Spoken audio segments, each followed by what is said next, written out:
Oui, c'est un nouveau championnat qui commence aujourd'hui, ce week-end, tous vos joueurs. Bon, c'est pas un nouveau championnat, mais oui, on est dans une situation différente, puisqu'on récupère quasiment tout le monde. À part nos longs blessés, enfin nos blessés de longue date, et Yarod suspendu. On a quasiment tout le monde, Julien Faubert aussi de blessé. On rentre quand même dans des proportions normales en termes d'effectifs. Voilà. C'est une nouvelle gestion, c'est plus de choix, plus... Oui, plus de choix. Après, on pourrait réduire le... Je dirais on pourrait réduire la question du choix, de la simplicité quand il y a beaucoup de blessés pour un entraîneur. Après, les problématiques sont ailleurs, mais c'est vrai qu'en termes de choix, c'est plus compliqué à gérer, mais ça devient forcément plus intéressant. Parce que maintenant, les garçons le savent, on en a parlé en début de semaine. Maintenant, on est vraiment dans un rapport de concurrence pour tous les joueurs. Voilà.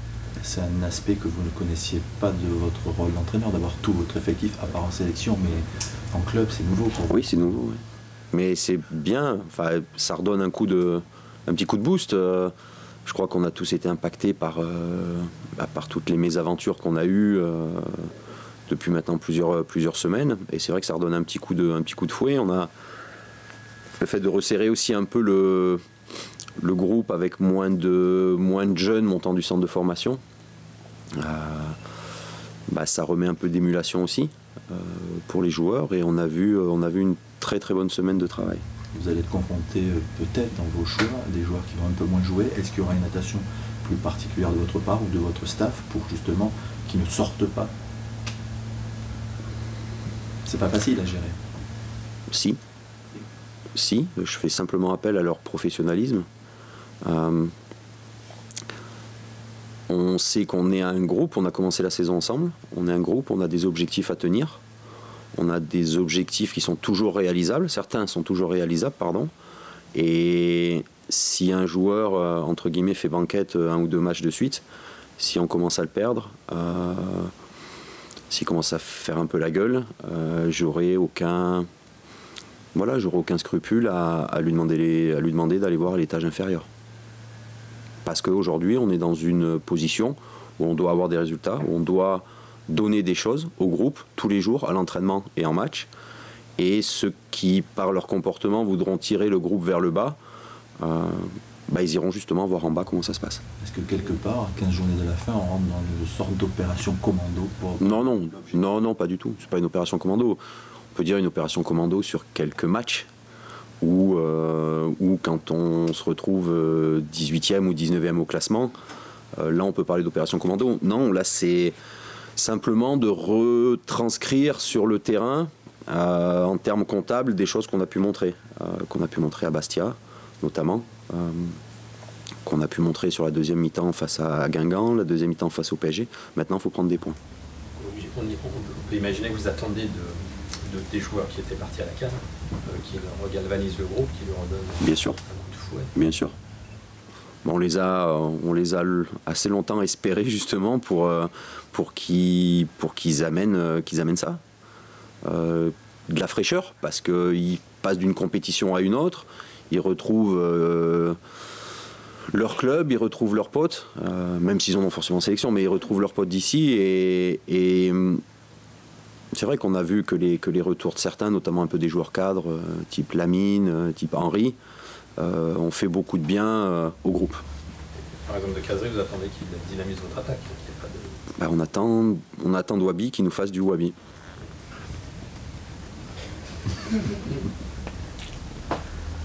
Est-ce que vous vous dites qu'à 15 journées, c'est plus de temps à perdre? Forcément, on a moins de temps à perdre puisqu'on a sans avoir enregistré trop de défaites dans cette deuxième partie, on n'a pas marqué beaucoup de points. Mais je ne veux pas dire qu'on n'a pas trop de temps à perdre, mais oui, on a des impératifs comptables dès ce match d'Évian, si on veut encore espérer. Ça va être un match compliqué parce qu'il va faire froid, il faut du combat là. Oui. Plus que du jeu. Ou pas? Des deux. Mais c'est vrai que les notions d'abnégation, les notions de dureté au mal vont avoir un rôle essentiel dans ce match-là. Mais l'avantage, c'est que maintenant, ça fait 7 mois avec le staff qu'on travaille avec ce groupe-là, et on sait maintenant sur ce genre de match, entre guillemets, qui ne nous lâchera pas. Qui va répondre à ce genre de match? Voilà. Ça rentre en lieu de compte pour votre... Dans la réflexion, bien sûr, bien sûr.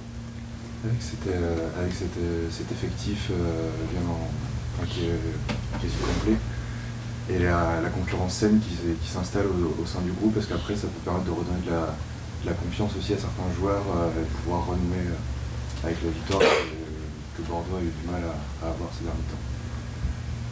On l'espère tous. Après, il y a des choix qui ont été faits en termes de recrutement là, au mois de janvier, avec les arrivées de Chantôme, les arrivées de Téline. Des choix qui seront faits aussi en fin d'année. Alors c'est sûr, les objectifs de Coupe d'Europe pour un club comme Bordeaux, ça doit être des objectifs de chaque année. Parce que c'est un club qui se doit au moins de se mêler aux places européennes. Je dirais cette année c'est un vrai objectif. Et si on commence à se projeter, on pourrait dire que l'année prochaine ça deviendra un impératif. Voilà. On est dans je pense, une belle phase de construction. On a vu des choses très intéressantes depuis le début de saison. On en a vu d'autres beaucoup moins intéressantes.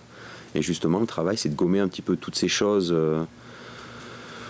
négatives pour qu'on soit le plus performant, je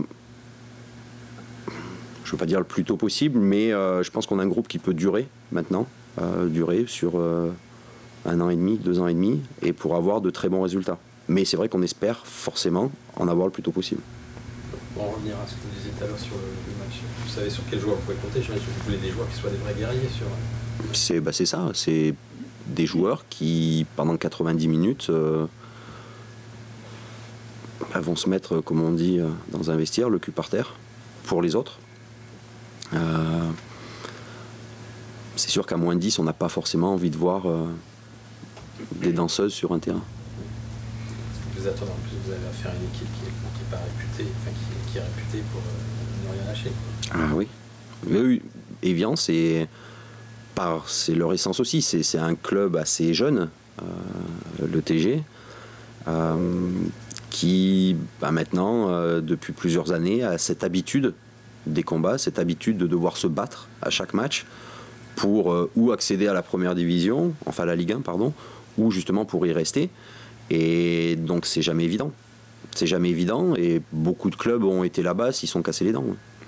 Notamment si en mettant des coups francs, c'est un peu fragile dans ce domaine en temps normal sur les coups francs, mais peut-être plus encore face à cette équipe-là avec les meilleurs réalisateurs.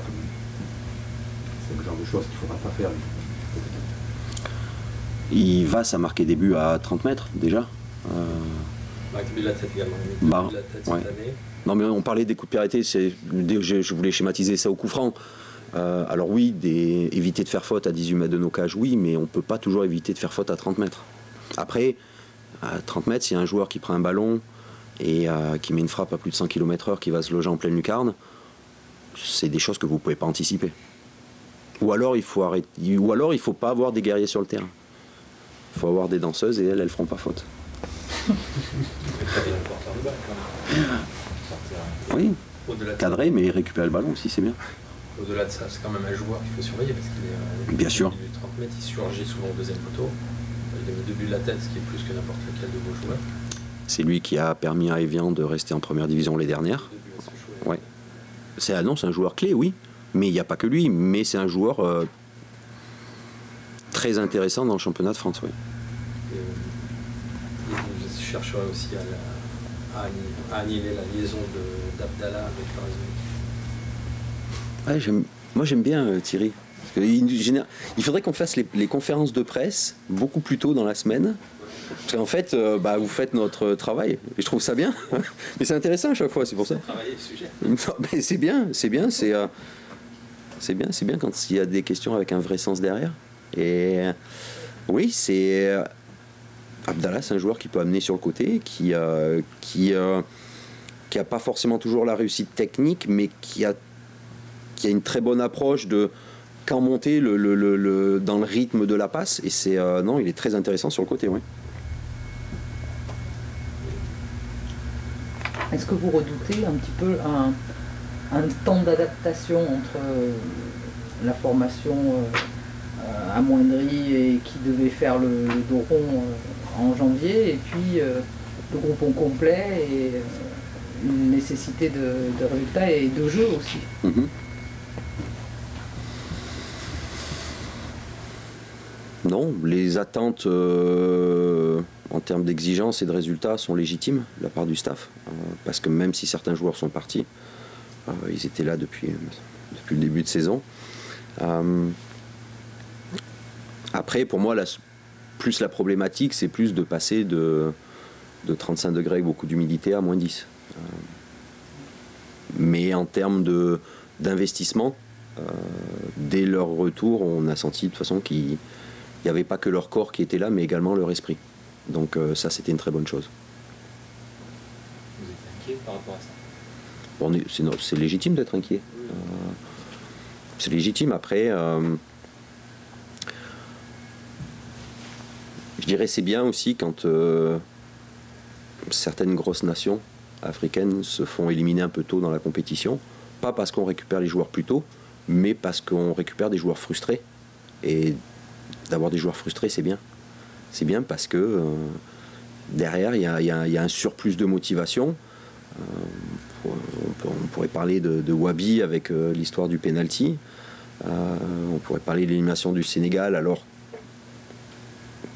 quand même, ils avaient une belle équipe. Le Mali, pareil.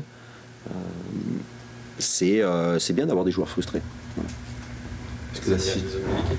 Pardon? Le Sénégal est une belle équipe, mais ils jouent n'importe comment. J'ai pas dit ça. Non, C'est lui. C'est Thierry qui le dit. Et c'est Thierry Vautrat qui a dit ça.